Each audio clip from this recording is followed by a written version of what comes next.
Hi எல்லாருக்கும் வணக்கம். என் பேர் சையத் சுஹேல். ஜாரா கேட்டரஸோட எம்டி ஒன்றுனா தான்.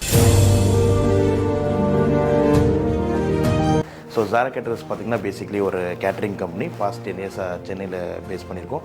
இது ஃபுல்லாக நாங்கள் பார்த்திங்கன்னா only biryani. We are mainly சொல்ல போனால் பிரியாணி ஸ்பெஷலிஸ்ட். ஸோ அது தவிர்த்து ஒரு பாஸ்ட் 1 இயராக நம்மகிட்ட ஒரு ரெஸ்டாரண்ட் ஒன்று இருக்குது, ஜாரா பிரியாணி சொல்லிட்டு ரீட்டைல் ஹோட்டல் பண்ணிகிட்டு இருக்கோம். நம்ம ராயப்பேட்டா எக்ஸ்பிரஸ் ஒன்னி மால் ஆப்போசிட்டில் நாங்கள் பண்ணிட்டு இருக்கோம். இல்லை ஜாரா கேட்டரஸ் எப்படி ஆரம்பிச்சோன்னா 2015 ஆரம்பிச்சது. இதுக்கு எதுக்கு ஆரம்பிக்கணும் பார்த்தீங்கன்னா, நம்ம எதுக்குன்னு ரொம்ப பிஸ்னஸ்லாம் பண்ணிட்டு டோட்டலாக ஃபுல்லாக லாஸ் ஆகி சொல்கிற பேங்க் அந்த மாதிரி ஆனது தான். ஸோ நம்ம இருக்கிற ஏரியா பார்த்திங்கன்னா ராயப்பேட்டா ட்ரிப்ளிகேன் ஏரியா. அந்த ஏரியா வந்து பார்த்திங்கன்னா பிரியாணிக்காக ஃபேமஸான ஏரியா. ஃபேமஸ் ஏன்னா அங்கே இருக்க சமையல்காரங்க எல்லாம் வந்து அங்கேருந்து தான் மேக்ஸிமம் ரொம்ப பேர் இருக்கிறாங்க. ஸோ எனக்கு தெரிஞ்சவங்க ரொம்ப பேர் இருக்கிறாங்க. அது இல்லாமல் இப்போ எங்கள் வீட்டில் ஃபங்க்ஷன்ஸ் என்ன ஆயிடுச்சுன்னா நாங்கள் ஒரு சமையல்காரை கூப்பிட்டு வந்து பண்ணிட்டு நாங்களே ஃபுல்லாக இறங்கி வேலை பார்ப்போம். ஸோ அந்த இன்ட்ரெஸ்ட் எனக்கு ரொம்பவே இருந்தது. சரி நாங்களும் இதில் இறங்கி நம்ம என்னாச்சு இதில் நல்லா பெட்டராக பண்ணலாம், பெஸ்ட்டாக கொடுக்கலாம், எல்லாருக்கும் நல்லா பண்ணணும் சொல்லிட்டு இறங்க கம்பெனி தான் இது. அப்படி உருவாக்குனது தான் 2015 உருவாக்கணும். ஒரு கேட்ரிங் கம்பெனியாக ஸ்டெப் பை ஸ்டெப் 1 வருஷம் 2 வருஷம் 3 வருஷம் சொல்லிட்டு கிராஜுவலியாக இன்க்ரீஸ் பண்ணது தான். இது என்ன பிஸ்னஸ் பண்ணாலும் ஃபஸ்ட்டு பிஸ்னஸில் குவாலிட்டி குவான்டிட்டி அது நல்லா கொடுத்தா தான். சாப்பாடும் இருக்கட்டும் சரி, வேறு எந்த பிஸ்னஸ் இருந்தாலும் சரி, அது இருந்தால் வந்து சஸ்டெயின் பண்ணணும்.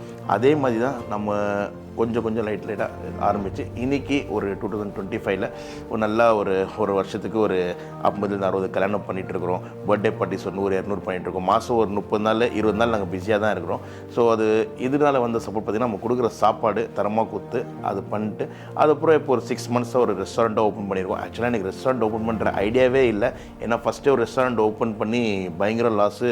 கம்பெனி சொல்கிறேன் நல்லா பொருள் கொடுத்தோம், பட் லொக்கேஷன் ராங்கான லொக்கேஷனில் போய் நாங்கள் மாட்டிட்டோம். ஓகே, அது ஒரு லேர்னிங் தான் இருந்தது. ஸோ அதுக்கப்புறம் நான் ரெஸ்டாரண்ட்டே வேண்டாம், நம்ம கேட்ரிங்கே பண்ணிட்டு போயிடலாம் சொல்லிட்டு ஆரம்பித்தது தான். இப்போது ஒரு ரெஸ்டாரண்ட்டும் நல்லபடியாக போயிட்டுருக்கு. அதுவும் ஏன் நல்லபடியாக போயிட்டுருக்குன்னா, ஃபஸ்ட்டு லொக்கேஷன் நல்லா வேணும், நெக்ஸ்ட்டு ஃபுட்டு நல்லா கொடுத்தா தான் வந்து கஸ்டமர்ஸும் வருவாங்க. ஸோ அதை வச்சு தான் நம்ம பேஸ் பண்ணி இப்போ ரெஸ்டாரண்ட்டும் பண்ணிகிட்ருக்கோம். ஏன் நாங்கள் ரெஸ்டாரண்ட் ஓப்பன் பண்ணலைன்னா, நாங்கள் வந்து கேட்ரிங் பண்ணிகிட்ருக்கோம். எங்கள் கேட்ரிங்கில் வந்து டெய்லி எங்களுக்கு ஈவெண்ட்ஸு, ஆர்டர்ஸு, மேரேஜஸ்லாம் இருக்கும். ஸோ அந்த ஷெடியூலில் பிஸியாக இருக்கும்போது நம்ம ரெஸ்டாரண்ட்டு போய் பண்ண முடியாது. ஏன்னா இங்கே இப்போ குக் ஒரு மண்டபத்தில் சமைச்சிட்ருக்காருன்னா அவர் அந்த ரெஸ்டாரண்ட்டுக்கு சமைக்கிற டைம் கிடைக்கும். ஸோ ரெண்டும் மிஸ் மேட்ச் ஆகிறதால தான் நாங்கள் ஸ்டாப் பண்ணியிருந்தோம். இப்போ அதுக்காகவே நம்ம என்ன பண்ணோம், சரி கிச்சனுக்கு என்ன சொல்கிறோம், கேட்ரிங்க்கு ஒரு குக்கும், கிச்சனுக்கு ரெஸ்டாரண்ட்க்கு ஒரு குக்கு, அந்த மாதிரி டிவைட் பண்ணி அந்த இதில் பண்ணுறதால தான் நானும் ஒரு 3-4 இயர்ஸ் கழிச்சு தான் வந்து திரும்பி ரெஸ்டாரண்ட்டே ஓப்பன் பண்ணேன். ஸோ இதுதான் வந்து ரெஸ்டாரண்ட் ஓப்பன் பண்ணதுக்காக. ஸோ மெயினாக வந்து சாப்பாடு பிரியாணி ஒன்றும் இல்லை. இந்த ஃபுட்டு பார்த்திங்கன்னா ஃபஸ்ட்டு லொக்கேஷன் நல்லா இருக்கணும். ஒன்று கமர்ஷியல் லொக்கேஷனாக இருக்கும். மெயின் வந்து வண்டி கார் பார்க்கிங்கோ இல்லை பைக் பார்க்கிங்கு அதெல்லாம் கண்டிப்பாக இருக்கணும். நெக்ஸ்ட்டு வந்து நம்ம கொடுக்குற சாப்பாடு அது குவாலிட்டியாக கொடுக்குறோமா, என்ன கொடுக்குறோம், எப்படி கொடுக்குறோம், ஃபஸ்ட்டு அதுதான் மெயின். செம்ம சக்ஸஸ் நமக்கு தெரியாது. நம்ம கொடுக்குற குவாலிட்டியான சாப்பாடில் தான் வந்து நம்ம கஸ்டமர்ஸும் வருவாங்க. ஸோ நான் வந்து ஒரு 4-5 இயர்ஸ் பிஃபோர் என்ன பண்ணேன், ஒரு ரெசிடென்ஷியல் ஏரியா போய் மாட்டிக்கினேன். அங்கே ஓகே நல்லா அது ஏரியா பேர்லாம் சொல்ல விரும்பல. ஒரு நல்லா ரெசிடென்ஷியல் ஏரியா நல்லா க்ரௌட் இருக்கும். ஸோ எல்லாம் ஹை கிளாஸாக இருக்காங்க சொல்லிட்டு போய் அங்கே நல்லா கிராண்டாக செலிப்ரேஷன் பண்ணி நல்லா பயங்கரமாக பிரம்மாண்டமாக ஓப்பன் பண்ணோம். 2 மாதத்தில் க்ளோஸ் பண்ணிட்டு வந்துட்டோம். 2 மாதத்தில் கிட்டத்தட்ட ஒரு 20-25 lakhs லாஸ்ட் 2 monthஸில் கடை ரெடி பண்ணதுலேருந்து பிஸ்னஸ் போகாது.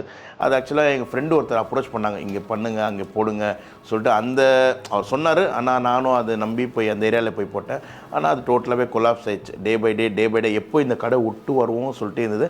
அதுக்கப்புறம் நான் அப்படியே அந்த ரெஸ்டாரண்ட் பிஸ்னஸே வேண்டாம், எங்கள் தான் கேட்ரிங் நல்லா இருக்குது, நம்ம இதே பண்ணிட்டு போயிடலாம் சொல்லிட்டு அப்படியே பண்ணுது.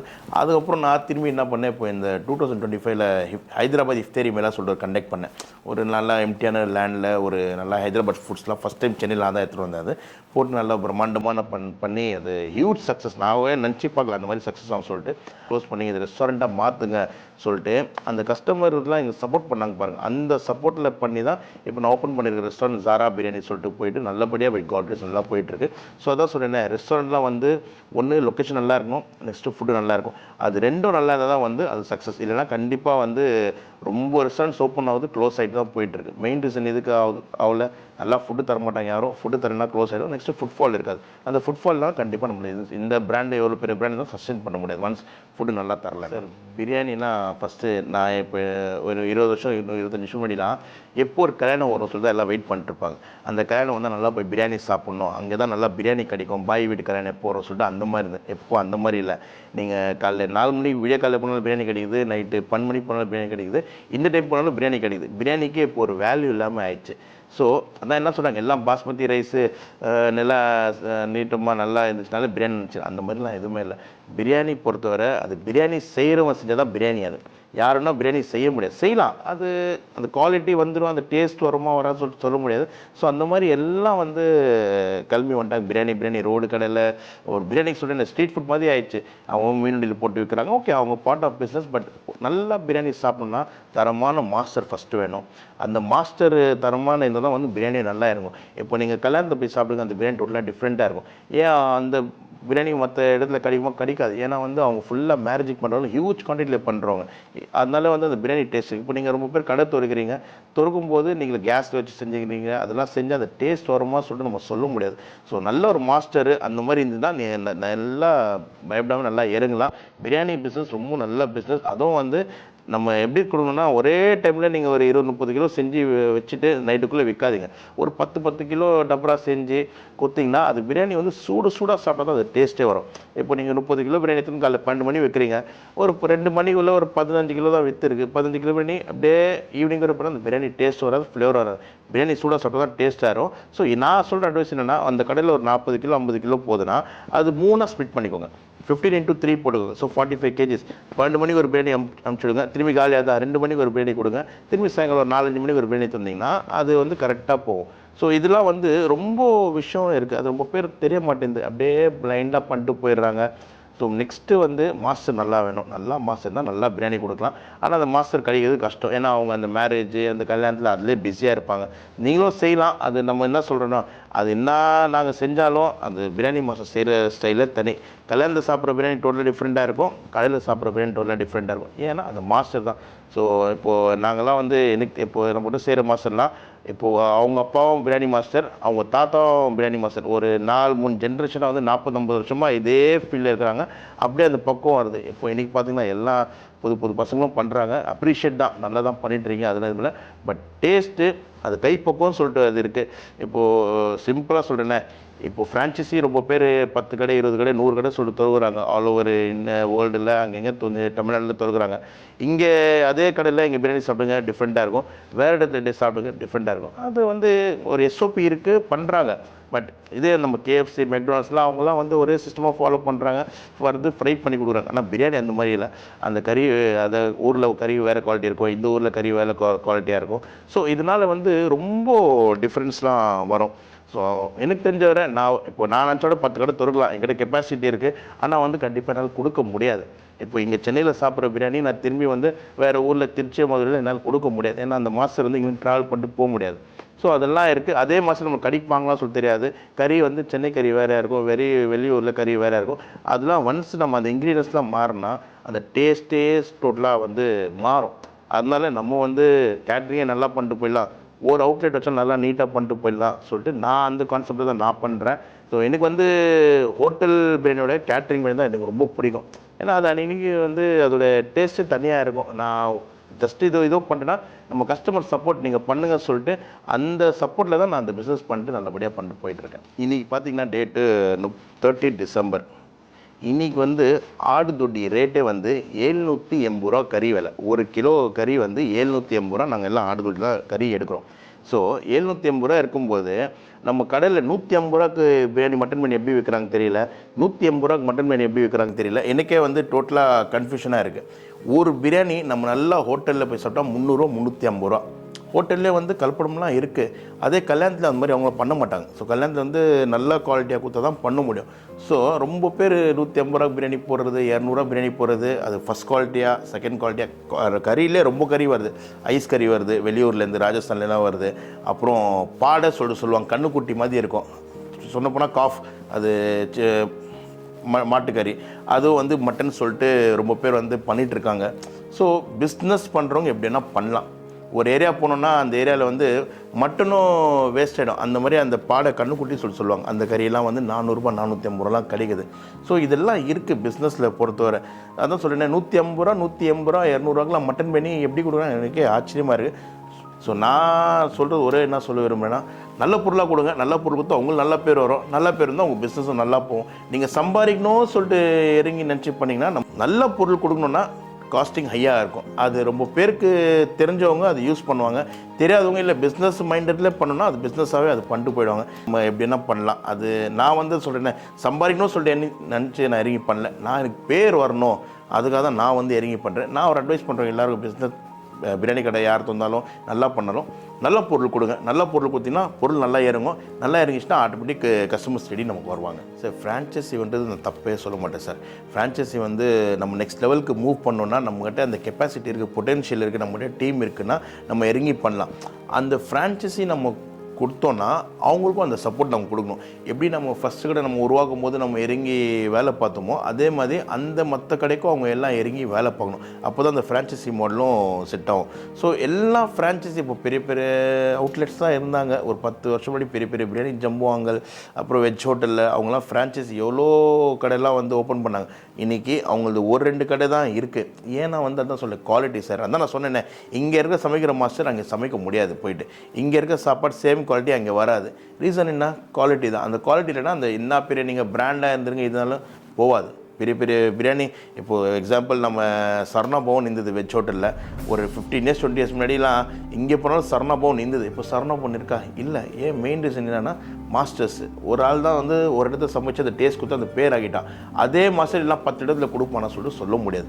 ஸோ ஒரு இருக்குது. அதெல்லாம் வந்து ஃப்ரான்ச்சைஸியில் வந்து எடுக்கும்போது அந்த கம்பெனி ஃபஸ்ட்டு ரெப்யூட்டடாக அவங்களால பண்ண முடியுமா, அவங்களோட சப்போர்ட் இருக்கா, அதெல்லாம் வந்து இறங்கி பார்த்தா தான் வந்து ஃப்ரான்ச்சைஸி தான் சொல்கிறேன். எனக்கு 10 பேர் கேட்குறாங்க அந்த ஏரியாவில் கொடுங்க இந்த ஏரியாவில் கொடுங்க சொல்லிட்டு என்னால் பண்ண முடியும். எனக்கு கேட்ரிங்கே இல்லைன்னா நான் நெக்ஸ்ட் ஒரு 10 கடை தொத்து எங்கிட்ட கெப்பாசிட்டி இருக்குது. அந்த 10 கடைக்கு ஒரே மாதம் சென்னையில் சமைக்கிறது எங்கிட்ட கெப்பாசிட்டி இருக்குது. ஆனால் வந்து நான் கேட்ரிங் தான் மெயின் பிஸ்னஸ் தான் பார்த்துட்ருக்கேன். கல்யாண வேலைலாம் எனக்கு டைட்டாக ஷெடியூலாக இருக்குது. ஸோ அந்த டைமில் நான் கல்யாண மாஸ்டர் பிரியாணி சமைக்கிறது கல்யாணத்துக்கு கூப்பிட்டு போயிட்டேன்னா இங்கே கடைக்கு யார் பார்ப்பாங்க? இருக்கிறாங்க மாஸ்டர், அவன் அதே டேஸ்ட் கொடுப்பானா எனக்கு சாட்டிஸ்ஃபை ஆகணும். எனக்கு சாட்டிஸ்ஃபை ஆனால் தான் நான் அந்த பிஸ்னஸே பண்ண முடியும். ஸோ சம்பாதிக்கணும்னா எப்படின்னா சம்பாதிக்கலாம் பேரை கொடுத்து. நான் அது வந்து சம்பாதிக்க விரும்பலை. நான் பேர் எடுக்க தான் பார்த்ததுனால நான் ஒரு கடையை வச்சுட்டு எல்லா கேட்டரிங்கில் ஃபோக்கஸ் பண்ணிட்டு அதில் நல்லா பேர் எடுத்துகிட்டு போகணும்னு சொல்லிட்டு தான் என்னோடய கான்செப்ட். அவ்வளோ சேல்ஸு பார்த்திங்கன்னா இந்த ஆன்லைன்லாம் வந்து ஒரு ஸ்கேம் தான் சார் நான் சொல்வேன். இது வந்து டோட்டலாக வந்து ஒரு ஸ்கேம் மாதிரி தான் பண்ணிட்டுருக்காங்க. அந்த ஆஃபர் இந்த ஆஃபர் கொடுத்துட்டு அதில் இது பண்ணுறது, அது எனக்கு அதில் உடன்பாடு இல்லை. நான் அது இது பண்ண மாட்டேன். அவங்கவுங்க இதுக்கு பண்ணிகிட்ருக்காங்க. கடை சேல்ஸே வந்து டோட்டலாக டிஃப்ரெண்ட் சார். அதில் வர கஸ்டமருக்கு அவங்க வர்றான்னா குடும்பத்தோடு கூப்பிட்டு வருவான். அது கூப்பிட்டு வரும்போது அவனுக்கு நல்லா சர்வீஸ் கொடுக்கணும், நல்லா ஃபுட்டு கொடுக்கணும். ஏன்னா வந்து ஒரு ஸ்பெண்ட் பண்ணுறான், ஒரு ஃபேமிலியோட வந்தானா ஒரு 1000 ரூபாய் 2000 ரூபாய் ஸ்பெண்ட் பண்ணுறான். அவனுக்கு அந்த ஸ்பெண்ட் பண்ணும்போது ஹாப்பியாக நாங்கள் அவனுக்கு வெளில அனுப்பிச்சிடணும். ஏன்னா என்னடா இன்றைக்கி நம்ம அவன் சாப்பாடு சரியாக போடல இது பண்ணால் அவனுக்கு டே டோட்டலாக மூட் ஆஃப் ஆகிடும். என்னடா இந்த இடத்துக்கு போகணும் சாப்பாடு தெரில சொல்லிட்டு. அதே மாதிரி நம்ம ஆன்லைனில் எல்லாம் பார்த்திங்கன்னா நம்ம என்ன சாப்பாடு கொடுத்தான்னு சொல்லி நான் கமெண்ட் போடுவான். அது இல்லை இது இல்லை அது இல்லை சொல்லிட்டு அவன் அந்த ரீஃபண்ட் வாங்குறதுக்கோ இல்லை திரும்பி நெக்ஸ்ட்டு ஃபுட்டு வாங்குறதுக்கோ ஸோ அந்த மாதிரிலாம் வந்து இருக்குது. ஆனால் இன்றைக்கி பொறுத்தவரை வந்து ஆன்லைனில் தான் வந்து ஒரு 30 to 40% சேல் எல்லாருக்கும் வந்து அது மூலியமாக தான் போகுது. 60% தான் வந்து கஸ்டமர் டைனிங்க்கும் அந்த மாதிரி ஃபேமிலியோட வந்து ஸ்பெண்ட் பண்ணிட்டு போகிறாங்க. ஃப்ரைடே சாட்டர்டே சண்டே எல்லாம் ஃபேமிலி க்ரௌட் தான் வந்து வீக்கெண்ட்ஸ் எல்லாம் ஸ்பெண்ட் பண்ணிட்டு போவாங்க. இந்த மண்டே டு தர்ஸ்டே ஆஃபீஸ் ஆளுங்க ஸோ அந்த மாதிரி தான் வந்து சாப்பிட்டு போவாங்க. ஆனால் மேக்ஸிமம் சேல் எல்லாருக்கும் தரது வந்து ஆன்லைன் தான். அவங்களுக்கு என்ன இருக்குது, ஈஸியாக இருக்குது. ஒரு மார்க்கெட்டிங் பண்ணிடுறாங்க. அதில் நல்லா பிஸ்னஸ் ஸ்ட்ராட்டஜி வச்சுட்டு இந்த ஆஃபர் அந்த ஆஃபர் 2+1 டிஸ்கவுண்ட் கொடுத்தனால ரொம்ப பேர் ஆன்லைனில் ப்ரிஃபர் பண்ணுறாங்க. இப்போ க்ளவுட் கிச்சன்லாம் வந்து இப்போ அவங்க கடையே இருக்காது, ஒரு வீடு மாதிரி இருக்கும். அதே ஒரு இடத்துல 4 பேர் போட்டுருவாங்க. அதே பர்கர் தான் இருக்கும். இந்த பர்கர் அந்த பர்கர் சொல்லிட்டு ஒரு 4 டேப் வச்சுட்டு அதில் பிஸ்னஸ் பண்ணிட்டு போவாங்க. எல்லாம் ஒரு மார்க்கெட்டிங் ஸ்ட்ராட்டஜி தான். ஸோ அதனால் வந்து ஆன்லைனுக்கு ரொம்ப பேர் விரும்புகிறாங்க. ஆன்லைனில் வந்து நம்ம பிஸ்னஸ் பண்ணிட்டு போயிடலாம், கடையிலனா கூட நம்ம வீட்டில் வச்சுட்டு பிஸ்னஸ் பண்ணிட்டு போயிடலாம் சொல்லி ரொம்ப பேர் ஆன்லைனில் ப்ரிஃபர் பண்ணுறாங்க. நல்லா ஓடுற கடைக்கு மார்க்கெட்டிங்கே தேவையில்லை சார். ஒரு தடவை நீங்கள் உங்கள் பிராண்டை நீங்கள் காமிச்சிட்டிங்கன்னா மக்கள் ட்ரஸ்ட் இருந்தாலே அவங்களே வந்துடுவாங்க. நீங்கள் அந்த 49 rupees பிரியாணி 100 ரூபா பிரியாணி அந்த ஒரு நாள் தான் போட போகிறீங்க. அந்த ஒரு நாள் தான் கஸ்டமரை நீங்கள் அட்ராக்ட் பண்ண விரும்புகிறீங்களா? அப்படி யோசிக்காதீங்க. எப்போவுமே 365 நாள் நம்ம கஸ்டமர்ஸ் நம்மக்கிட்ட வரணும். அதுக்கு நீங்கள் என்ன பண்ணணும்னு சொல்லிட்டு அந்த மாதிரி தான் யோசித்து வியாபாரம் பண்ணணும். இப்போ நீங்கள் ஒரு புது கடை திறக்கிறீங்களா, கூப்பிடுங்க, மார்க்கெட்டிங்கை கூப்பிடுங்க, இன்ஃப்ளூயன்ஸரை கூப்பிட்டு பண்ணுங்கள். உங்கள் பொருள் மேலே கேரண்டி இருந்துச்சுன்னா கூப்பிட்டு பண்ணுங்கள். அந்த ஒரு நாள் நீங்கள் பண்ணிட்டீங்கன்னா அந்த ஃபுட் நல்லா இருந்துச்சுன்னா திரும்பி அவங்க ஆர்டர் பண்ணி அவங்க கடைக்கு வர போகிறாங்க. அந்த ஒரு நாளுக்காக இந்த ஆஃபர் அந்த ஆஃபர் போட்டு நான் சொல்கிறேன் ஆன்லைன் ஃபுல்லாக ஸ்கேம் தான் பண்ணிட்டு இருக்காங்க. ஸோ ஸ்கேம் என்ன, அது வந்து யாருக்கும் பிரோஜனம் இல்லை. உங்கள் பேரும் அதை கெட்டு போகும், மக்கள் நம்பி வராங்க, அவங்களும் வந்து ஏமாந்துட்டு போகிறாங்க. ஸோ அந்த மாதிரி பண்ணாதீங்க. நீங்கள் இது பண்ணாலும் ப்ராப்பராக நல்லா பிளான் பண்ணி அந்த ஒரு நாள் பிஸ்னஸ் பண்ணுறதுக்காகவே உங்கள் ஒரு பிராண்டிங்காக இது பண்ணி மற்ற நாளில் உங்கள் பிஸ்னஸை லூஸ் பண்ணாதீங்க. ஸோ நான் சொல்கிற ஒரே அட்வைஸ் என்னென்னா, ஒரு நல்லா கடை தோறுங்க. உங்களுக்கு மார்க்கெட்டிங் கண்டிப்பாக இன்றைக்கி இருக்க ஸ்டேஜில் மார்க்கெட்டிங் கண்டிப்பாக வேணும். But that marketing should be very good. அது வந்து உங்கள் பொருள் நல்லா இருக்கணும், உங்கள் இடம் நல்லா இருக்கணும், வந்து சாப்பிட்டாங்கன்னா திரும்பி அவங்க வச்சுணும். அந்த மார்க்கெட்டிங் பண்ணுறது நீங்கள் அது பிஸ்னஸாக கன்வெர்ட் பண்ணணும் ஃப்யூச்சருக்கு. அந்த ஒரு நாளுக்காகவே வந்து நீங்கள் க்ரௌடை காமிச்சு கேதரிங் பண்ணி மாசாக காமிச்சிட்டு இதுமாதிரி பண்ண போகிறது. அந்த ஒரு நாள் வந்து பிஸ்னஸ் போதுமா, மற்ற நாளும் போகணும். ஸோ போனோன்னா நல்லா ஃபுட்டு வேணும், நல்ல ஃபுட்டு நல்லா சர்வீஸ் கொடுத்தா தான் திரும்பி நம்ம வந்து கஸ்டமர்ஸ் வருவாங்க. இதுதான் வந்து மார்க்கெட்டிங்கான ஸ்ட்ராட்டஜி. நான் யூஸ் பண்ணுறது இதுதான். நானும் வந்து அந்த ஹைதராபாத் இஃப்தாரி மேலே நோம்பு டைமில் பண்ணும்போது சென்னையில் இருக்க மொத்த 15-20 ரிட்ஸை கூப்பிட்டேன். அந்த ஒரு மாதத்துக்கு ஒரு நாளுக்கு வந்தாங்க, மார்க்கெட்டிங் பண்ணாங்க. அவங்க மூலம் நல்லா எனக்கு பிஸ்னஸ் ஆயிடுச்சு. இதுக்கு பிஸ்னஸ் ஆயிடுச்சு, நல்லா ஃபுட்டு கொடுத்தனால அல்ல 10 பேர் 5 பேர் பிடிக்காமல் போகலாம். நம்ம எல்லாம் சாட்டிஸ்ஃபை பண்ண முடியாது. ஸோ உங்கள் ஃபுட்டு மேலே உங்களுக்கு கான்ஃபிடென்ட் இருந்துச்சுன்னா நீங்கள் மார்க்கெட்டிங் பண்ணி, but it should be in a very good proper way. அது பண்ணால் தான் நெக்ஸ்ட் நீங்கள் பிஸ்னஸ் பண்ண முடியும். Simple sir. பிஸ்னஸில் வரணும், நல்லா முன்னேறணும், நல்லா சம்பாதிக்கணுன்னா கண்டிப்பாக மிஸ்டேக்ஸ் ஆகணும். ஒரு மிஸ்டேக்ஸில் 4-5 மிஸ்டேக்ஸ் ஆனால் தான் வந்து கற்றுக்க முடியும். இப்போது நானே சொல்கிறேன்னே ஒரு டைமும் வந்து ஒரு மிஸ்டேக் எப்போட I am learning in sense இதில் என்ன பண்ணணும், இதில் என்ன பண்ணக்கூடாது, அது வச்சதான் வந்து நீங்கள் கிவ் அப் பண்ணிட்டீங்கன்னா எதுவுமே பண்ண முடியாது. இறங்கிட்டோம் பிஸ்னஸ் தான் பண்ணணும் நீங்கள் டிசைட் பண்ணிட்டீங்கன்னா ஸோ மிஸ்டேக்ஸ் ஆக தான் செய்யும். சரி, நோ ஒன் இஸ் பர்ஃபெக்ட். நம்ம எதுவுமே கற்றுக்காமல் எதுவுமே பண்ண முடியாது. ஸோ அதனால மிஸ்டேக் ஆகிறது எதுவுமே இல்லை. அது வில் பவர் இருக்கணும். அந்த வில் பவர் நம்ம என்னடா மிஸ்டேக் பண்ணிட்டோமே திரும்பி அடுத்தது போனாலும் இதே மாதிரி ஆகிடுமா, சரி நம்ம ஒதுங்கிடலாம் சொல்லிட்டிங்கன்னா ஒதுங்கிடுங்க. இல்லைடா பார்த்துக்கலாம் இது இருந்தாலும் சொல்லிட்டு நெக்ஸ்ட்டு நம்ம பண்ணலாம், இறங்கி நம்ம இருந்தாலும் பண்ணிக்கலாம்னா இறங்கி பண்ணுங்கள். 1 2 3 4 டைம் வின்னாக தான் போகிறோம். ஒரு 3 தடவை ஃபெயில் ஆனாலும் என்னடா 3 தடவை ஃபெயில் ஆகிடுச்சே சொல்லிட்டு நினச்சா எதுவுமே இல்லை. ஏன்னா அதான் சொல்லினேன், நல்லா சம்பாதிக்கணும், இறங்கி கஷ்டப்பட்டால் தான் வந்து பண்ணி ஆகணும். மிஸ்டேக்ஸ் வரதான் செய்யும். மிஸ்டேக்ஸ் பார்த்து யாரும் பயந்துடாதீங்க. ஸோ அன்லெஸ் நீங்கள் லேர்ன் பண்ணினா நம்ம எதுவுமே பண்ண முடியாது. ஸோ மிஸ்டேக்ஸ் வரதான் செய்யும். ஸோ கோ ஹெட், நல்லா தைரியமாக இறங்கி பண்ணுங்கள். If you want to achieve something very big in your life, unless or until நீங்கள் இதுவுமே என்ன சொல்கிறது, அந்த ஃபியர் இல்லை எதுவுமே இல்லை போனால் ஈஸியாக, நத்திங் இஸ் ஈஸி. 1 வருஷம் 2 வருஷம் 3 வருஷம் அந்த 5 இயர்ஸோட ஸ்ட்ரகிள் தான் வந்து 6th இயரில் உங்களுக்கு உட்கார வைக்கும். ஸோ எல்லாம் ஒரு மாதத்துலேயே முடிஞ்சிடும், 2 மாதத்துலேயே முடிஞ்சிடும், அந்த மாதிரி இதுவும் இல்லை. 3 years 4 years ஸ்ட்ரகிள் பண்ண தான் 5th year will have your fruit. So அதெல்லாம் வந்து நீங்கள் இறங்கி பயப்படாமல் பண்ணுங்கள் யார் இருந்தாலும். என்னோடய அட்வைஸ் நான் சொல்வேன்.